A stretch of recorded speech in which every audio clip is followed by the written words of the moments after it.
Urgence, post-urgence, développement, habitat provisoire, habitat définitif, autant de concepts de la solidarité internationale, en opposition parfois, et pourtant.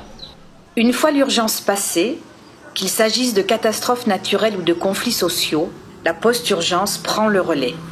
Et la post-urgence sans le développement, c'est comme quelque chose de pas complètement abouti.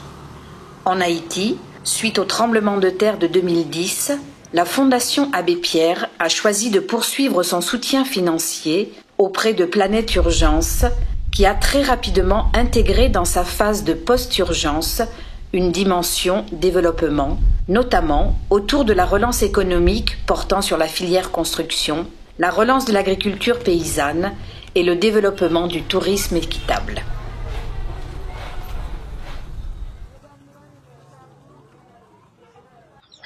J'ai perdu deux personnes pendant le séisme, ma maman et une de mes filles. Et quand je parle du 12 janvier, ma maman, ça me touche. Franchement.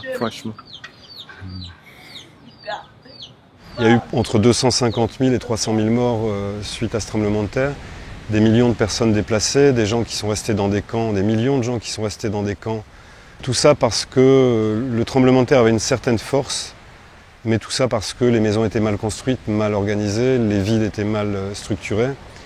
Et donc souvent, on se pose la question de savoir s'il ne vaudrait pas mieux faire ce travail avant la catastrophe.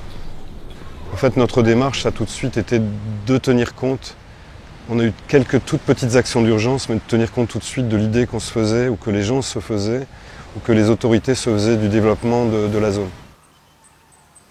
L'idée, c'était de chercher un endroit rural, à la fois pour avoir une réaction très ponctuelle à la suite du tremblement de terre, mais surtout avoir une action à long terme avec des groupements de paysans déjà installés, déjà actifs.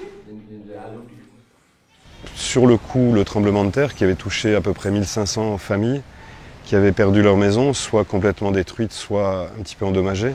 Donc il y avait effectivement un vrai besoin en matière de construction et de logement.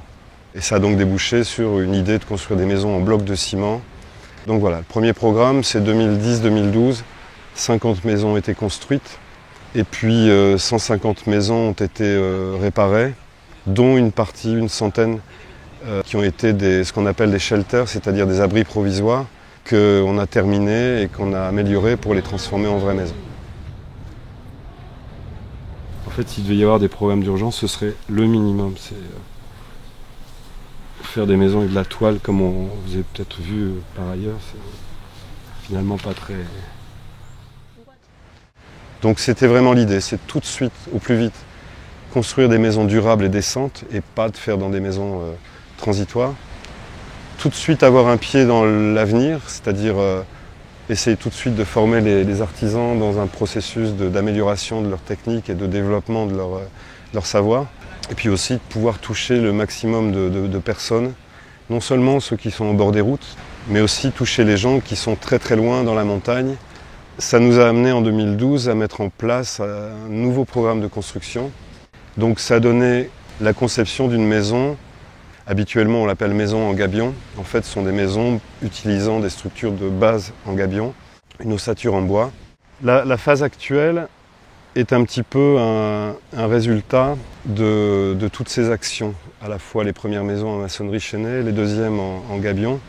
Et on s'est dit qu'il fallait qu'on soit encore plus proche des gens, qu'on essaye de reproduire de façon plus précise ce qui se faisait dans le passé, mais en apportant des améliorations, notamment en matière de protection anti-sinistre, que ce soit les cyclones, que ce soit les tremblements de terre ou autres. C'est une belle maison, merveilleuse, inexplicable, extraordinaire. Si on accepte de retourner avec ces maisons anciennes, bien construites, on n'aura aucun problème avec les cyclones, même les tremblements de terre. Aujourd'hui, non seulement on intervient beaucoup moins comme on le faisait auparavant, mais tout ce qui est supervision, suivi technique est rempli par une structure locale. Donc là aussi, c'est une autre phase de ce qu'on a suivi nous-mêmes pendant un certain temps. c'est aussi une phase de développement, c'est de dire il faut vraiment que les gens sur place puissent faire le maximum de choses tout seuls. Depuis l'origine, on essaye de faire en sorte que notre démarche soit une démarche avec un passage de relais le plus sérieux possible. Il faut que les choses continuent et ça, on y tient.